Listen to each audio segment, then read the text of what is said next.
400 ફૂટ ઊંડી ખાઈ, 2000 વર્ષ જૂનો કિલ્લો અને એક એવી ઘટના જેણે આખા દેશને હચમચાવી દીધો. પુણેના ઉદ્યોગપતિ કેતન અગ્રવાલના મૃત્યુના કેસ પછી મહારાષ્ટ્રનો લોહાગઢ કિલ્લો ફરી ચર્ચામાં આવી ગયો છે. પણ શું તમે જાણો છો કે આ કિલ્લો માત્ર તેની સુંદરતા માટે જ નહીં, પરંતુ તેના રહસ્યો માટે પણ ઓળખાય છે?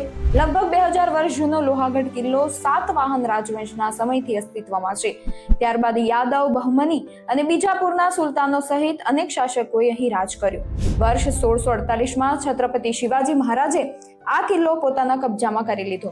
જો કે 1665ની પુરંદરની સંધિ બાદ તેને મુઘલોને સોંપવો પડ્યો હતો. પરંતુ આજે લોકોમાં સૌથી વધુ ચર્ચા થાય છે કિલ્લાના વિંચુ કાંટા વિશે. વીંછીની પૂંછડી જેવી આ રચના કિલ્લાનો સૌથી ખતરનાક ભાગ માનવામાં આવે છે. અહીં એક નાની ભૂલ પણ જીવલેણ બની શકે છે. ચોમાસામાં ધુમ્મસ, ભીનો પથ્થર અને ઊંડી ખાઈઓ આ સ્થળને વધુ જોખમી બનાવી દે છે. એટલું જ નહીં, સ્થાનિક લોકકથાઓ અનુસાર કિલ્લા સાથે માનવ બલિદાન અને પેરાનોર્મલ પ્રવૃત્તિઓના દાવાઓ પણ જોડાયેલા છે.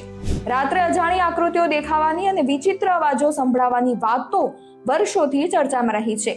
જોકે આ દાવાઓને સમર્થન આપતા કોઈ સત્તાવાર પુરાવા ઉપલબ્ધ નથી. આજે લોહાગઢ કિલ્લો હજારો પ્રવાસીઓ અને ટ્રેકર્સને આકર્ષે છે, પરંતુ તેની સુંદરતા જેટલી મોહક છે તેટલી જ તેની ખાઈઓ અને જોખમી જગ્યાઓ ખતરનાક પણ છે.